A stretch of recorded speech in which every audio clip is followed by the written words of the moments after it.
नमस्कार, मैं कुमारी श्रेया। शिक्षा की बात हर शनिवार के इस नए अंक में आप सभी शिक्षा प्रेमियों का हार्दिक स्वागत करती हूं, अभिनंदन करती हूं।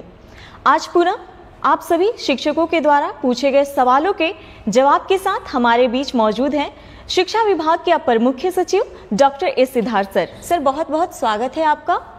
सर, पिछली बार हमने TRE 3 के प्रश्नों पर बात की थी। सर, उस संबंध में आप कुछ कहना चाहेंगे? देखिए, मैंने पिछली बार कहा था कि हम लोग TRE 3 का पोस्टिंग हम लोग कर देंगे और ऑलमोस्ट बन गया है। कल सबसे पहले प्रथम 11 जिलों का हम लोग पोस्टिंग ऑर्डर निकालेंगे। मंडे को दूसरे 11 जिलों का निकालेंगे और ट्यूसडे को बाकी जिलों का निकालेंगे। और सभी जो भी टीचर्स जिनको स्कूल अलॉटेड है, ये आदेश उनको दिया जा रहा है कि वो 15 तारीख, इस महीने की 15 तारीख से पहले अपने अपने स्कूल ज्वाइन कर लेंगे और शैक्षणिक कार्य संचालन करेंगे। तो मैं चाहूँगा कि वो सभी जो टीचर्स हैं वो अपने अपने स्कूल्स ज्वाइन करें। और ये हो सकता है कि उसमें किसी को कोई समस्या हो, अपनी व्यक्तिगत समस्या हो, लेकिन क्योंकि नई बहाली है इसलिए सभी को अपने अपने फर्स्ट पोस्टिंग जिलों में ज्वाइन करना आवश्यक है। और बाद में अपनी जो व्यक्तिगत समस्या है वे DO के माध्यम से राज्य मुख्यालय को भेज सकते हैं। तो मेरी सबको ये शुभकामनाएं हैं कि सभी लोग अपना ज्वाइन करेंगे। साथ ही साथ नेक्स्ट वीक हम लोग TRE 1 और TRE 2 के महिलाओं का स्थानांतरण जो दूरी के आधार पर है उसको टेकअप करेंगे। आपको ज्ञात होगा कि हम लोगों ने पिछले सप्ताह तक जितने भी विशेष समस्याएं हैं, बीमारी है, विकलांगता है, पति पत्नी है और उसके छूटे हुए मामले भी हम लोगों ने टेकअप कर लिए हैं। अब केवल बच गए हैं हमारे महिलाओं से संबंधित जो दूरी वाला है। तो TRE 1 और TRE 2 के भी हम लोग अगला सप्ताह टेकअप करेंगे और सभी को अपने अपने जो लॉगिन ID है ई-शिक्षा कोर्स, उसमें जानकारी प्राप्त हो जाएगी। इसलिए इधर उधर जानकारी के लिए आप लोग भटके नहीं। आपको अपने ई-शिक्षा कोर्स के लॉगिन में पहले तो SMS जाएगा और SMS जाएगा जिसके माध्यम से आप ई-शिक्षा कोर्स के लॉगिन में अपना अपना स्थानांतरण जिला देख सकेंगे। दूसरा एक मैं जानकारी ये देना चाहूँगा कि परसों मुझे एक पत्र मिला था अपने डाक में। मैं यूजुअली सभी पत्र बड़े ध्यान से पढ़ता हूँ, बहुत सारे लोग मुझे पत्र लिखते हैं।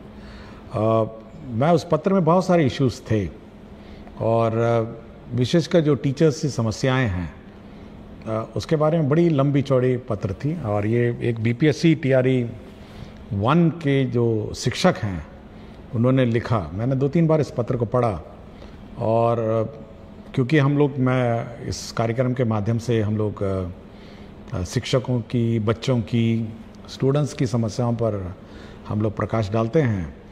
मैं चाहूँगा कि वो पत्र आप इस कार्यक्रम में पत्र है, थोड़ा इसको पढ़ा जाए इस पत्र को। जी सर। एक शिक्षक का शिक्षा विभाग के ACS doctor S Siddharth sir का नाम एक पत्र। आदरणीय ACS महोदय, अपर मुख्य सचिव शिक्षा विभाग, आपके द्वारा प्रत्येक शनिवार को एक YouTube चैनल पर शिक्षा पर चर्चा नाम से एक कार्यक्रम आता है जिसमें आपके द्वारा बड़े ही प्रमुखता से छात्रों तथा शिक्षकों के द्वारा पूछे जाने वाले सवालों का आप जवाब देते हैं। मैंने भी कई दफे उसी चैनल पर कमेंट्स में जाकर अपने प्रश्न लिखे जिसे मैं विभाग के जिले स्तर पर एक व्यापक कमी के स्तर पर देखता हूं, जिस पर मैं आपका ध्यान इस पत्र के माध्यम से आकृष्ट करना चाहता हूं, क्योंकि मेरे वे प्रश्न आज तक उस चैनल पर नहीं पूछे गए हैं। मान्यवर, आपने शिक्षा विभाग में टेक्नोलॉजी का प्रयोग कर खासकर ई-शिक्षा कोर्स जैसे ऐप लाकर एक क्रांतिकारी कदम उठाया है, जिसे इतिहास आपके इस अनोखे नवाचार के लिए सदैव याद रखेगा। किंतु इन सबके बावजूद कुछ ऐसी कड़ियां हैं जिन पर शायद आपकी नजर नहीं गई हैं। मैं इस पत्र के माध्यम से कुछ निम्नवत बिंदुओं के माध्यम से शिक्षकों, जिसे आप सदैव से भविष्य निर्माता जैसे शब्दों से सुशोभित करते आए हैं, के मन की वेदना को कहता हूं। हमने आपकी सदैव सुनी है, अब सुनने तथा इसके समाधान की बारी आपकी है। महाशय, आपने कुछ कर्तव्यहीन शिक्षकों को विद्यालय से बाहर रहने की गुप्त सूचना पर आपने उन पर उनके नैतिक दायित्वों का पालन सुनिश्चित करने हेतु हाजिरी दर्ज करने हेतु ई शिक्षा कोश जैसे ऐप लाएं। आपके इस क्रांतिकारी निर्णय ने वास्तविक तौर शिक्षकों की पहुंच को विद्यालय से सुनिश्चित किया। इसके साथ ही साथ इस ऐप ने शिक्षकों का समय पर विद्यालय आना तथा समय के बाद विद्यालय से जाना सुनिश्चित किया। किंतु विभाग द्वारा जिलों को समय से शिक्षकों के वेतन तथा एरियर के भुगतान हेतु राशि भेजने के बावजूद शिक्षकों के वेतन का भुगतान समय से क्यों नहीं? शिक्षकों को समय से वेतन का भुगतान हुआ कि नहीं, इसकी निगरानी ई शिक्षा कोश ऐप से क्यों नहीं? विभागीय आदेश के बावजूद शिक्षकों के वेतन तथा बकाया राशि का भुगतान नहीं होने पर डीईओ तथा डीपीओ स्थापना का निलंबन क्यों नहीं? महाशय, आपने ई शिक्षा कोश ऐप को इतना व्यापक रूप प्रदान किया है कि जिसमें छात्र, शिक्षक तथा विद्यालय तीनों का समस्त डाटा संग्रहित है, जो शिक्षा के क्षेत्र में आपके इस क्रांतिकारी परिवर्तन का अद्वितीय पहल है। किंतु जो शिक्षक साथी मेडिकल लीव या अर्न लीव या किसी अन्य लीव जैसे मातृत्व अवकाश पर जाते हैं तो उन्हें भौतिक आवेदन डीईओ या डीपीओ कार्यालय में जाकर देना होता है। तो फिर इन आवेदनों को आवश्यक साक्ष्यों के साथ ऑनलाइन ई शिक्षा कोश ऐप पर करने की व्यवस्था क्यों नहीं? महोदय, आपके विचारों से आपकी शिक्षा के क्षेत्र में सुधार करने का जो जज्बा है, हमें उससे भरपूर मोटिवेशन मिलती है। बिहार की स्कूली शिक्षा व्यवस्था को अद्वितीय बनाने का जो स्वप्न आपने और पूरी बिहार की जनता ने जो देखी है, हम उसे पूरा करने में अपना सर्वस्व निछावर कर चुके हैं। हम पूरे मन से, पूरी लगन से बच्चों को पढ़ाते हैं। हम उन बच्चों को भी पढ़ाते हैं जो पढ़ना नहीं चाहते हैं। हम उन अभिभावकों को भी प्रेरित करते हैं जो अपनी बच्चियों को पढ़ाना नहीं चाहते हैं। इतना करने के बाद हमें अपने वेतन भुगतान हेतु तथा बकाया राशि के भुगतान हेतु आपके डीईओ तथा डीपीओ के यहाँ क्यों जाना पड़ता है?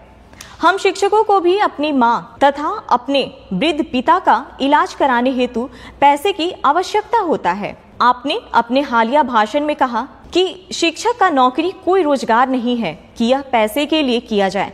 टीचिंग एक सबसे अलग जॉब है। आपके इस कथन ने मुझे व्यक्तिगत रूप से एक अलग दर्जे पर अपने शिक्षण कार्य हेतु उत्साहित किया।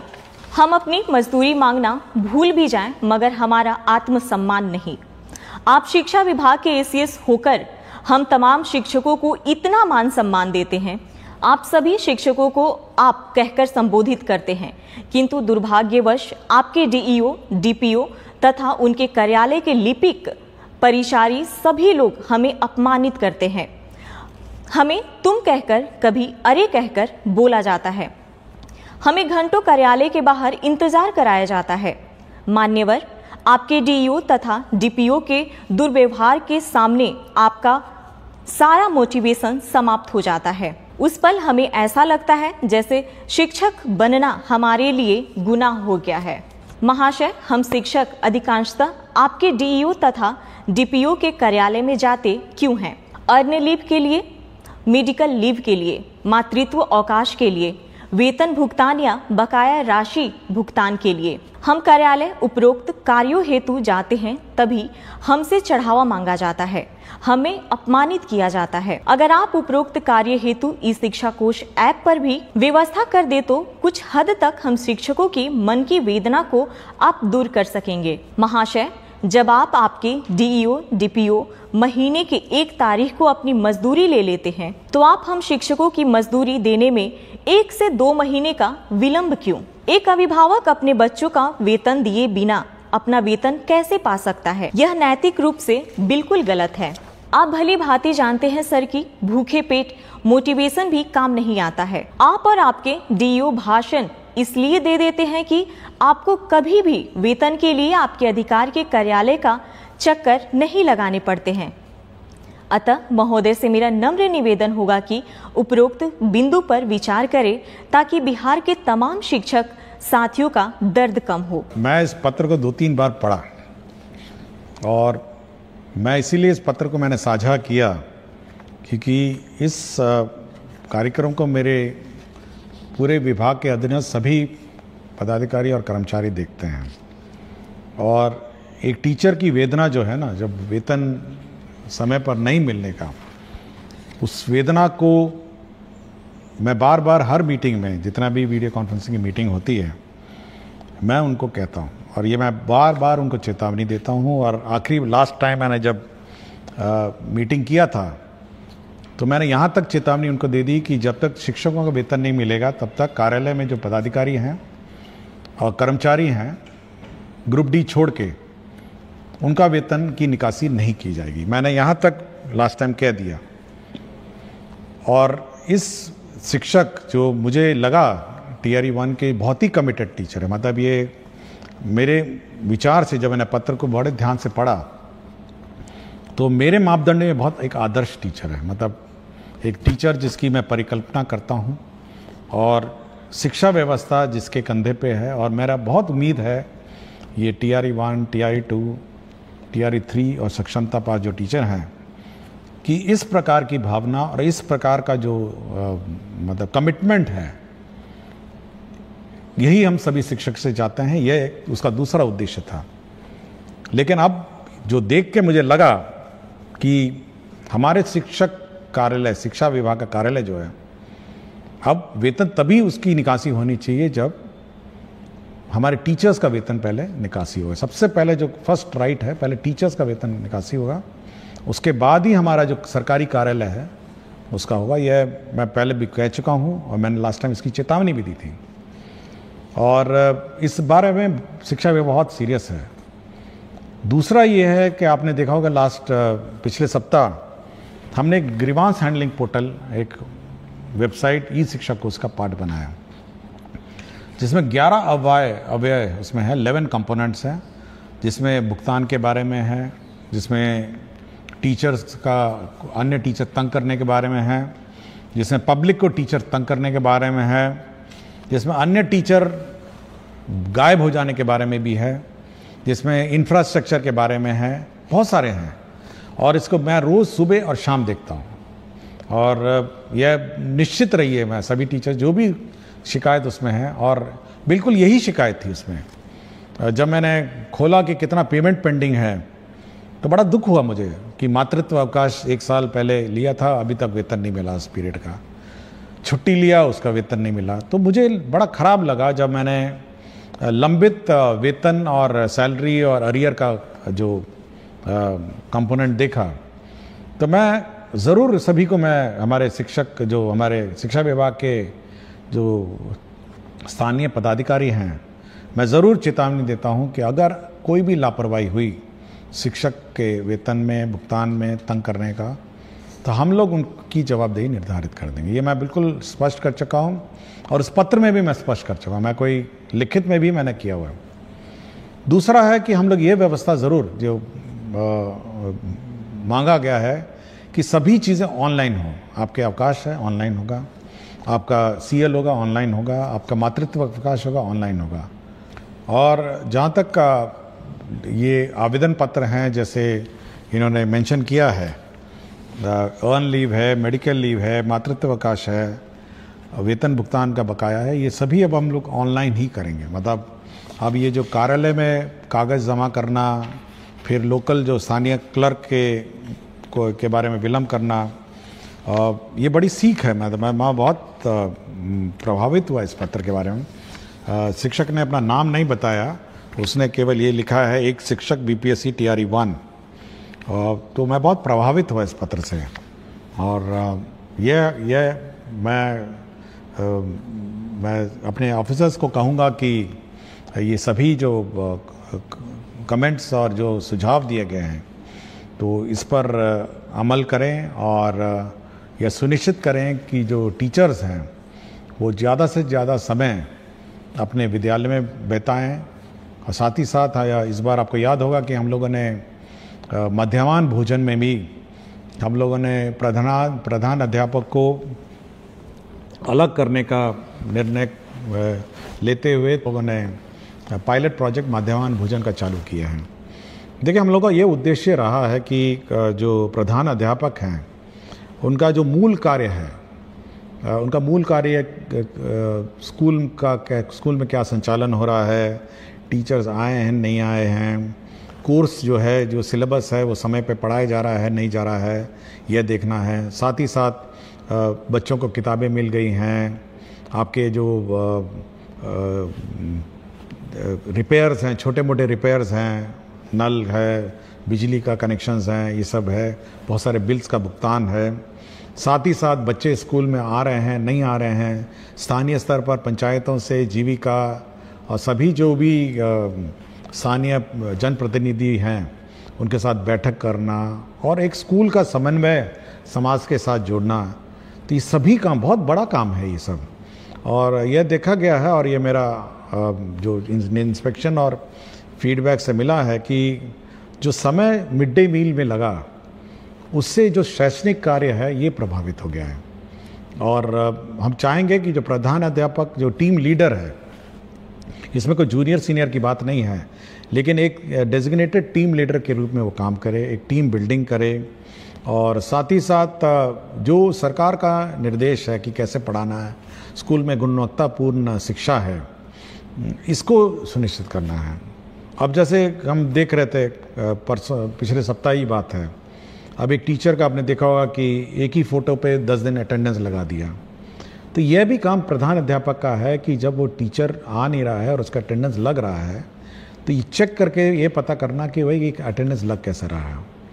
तो ये फर्जीवाड़ा जो अटेंडेंस का हुआ पिछले सप्ताह जो एक मामला प्रकाश में आया, ये सब पर निगरानी रखना भी प्रधान अध्यापक का है। तो एज ए टीम लीडर जो प्रधान अध्यापक का है उसका काम है कि स्कूल का संचालन सरकार के नियमानुसार चले और बच्चों की गुणवत्तापूर्ण शिक्षा उनको उपलब्ध हो। और साथ ही साथ समाज में पेरेंट्स हैं, पीटीए मीटिंग है, बहुत काम है, इतना सारा काम उसको है, अगर मैं गिनवाने लग जाऊं तो 1 घंटा और लग जाएगा। तो बहुत सारा काम है जो प्रधान अध्यापक के जिम्मे हैं। कोर्स समय पर हो, परीक्षाएं समय पर हो, मंडे टेस्ट समय पर हो, वीकली टेस्ट समय पर हो, तो बहुत सारी चीज़ें हैं। होमवर्क टीचर्स दे रहे हैं, क्लास में वर्कबुक करेक्ट हो रहा है। तो ये सारा जो ये कार्यक्रम है ये प्रधान अध्यापक के जिम्मे है। और मैं जिसने भी इतना लंबा पत्र बड़े हाथ से लिखा हुआ था, तो बहुत सुंदर हैंड राइटिंग थी। मैं हैंड राइटिंग देख के मैं एक बार रुका कि इतनी सुंदर लिखाई है, उसको देख के मैं बहुत ही प्रसन्न हुआ और मैं बैठ के मैंने इसको 3-4 बार पढ़ा।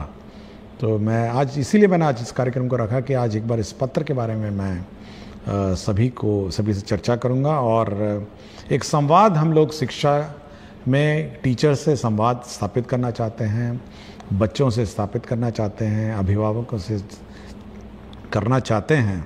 और इसी कड़ी में मैं इस पत्र को आज मैंने पढ़ा, नमन करता हूँ, मैं उनको धन्यवाद देता हूँ कि शिक्षा क्षेत्र में सुधार के लिए उन्होंने मुझे पत्र लिखा। बहुत बहुत धन्यवाद सर। अगले सप्ताह पुनः आपसे मुलाकात होगी। धन्यवाद।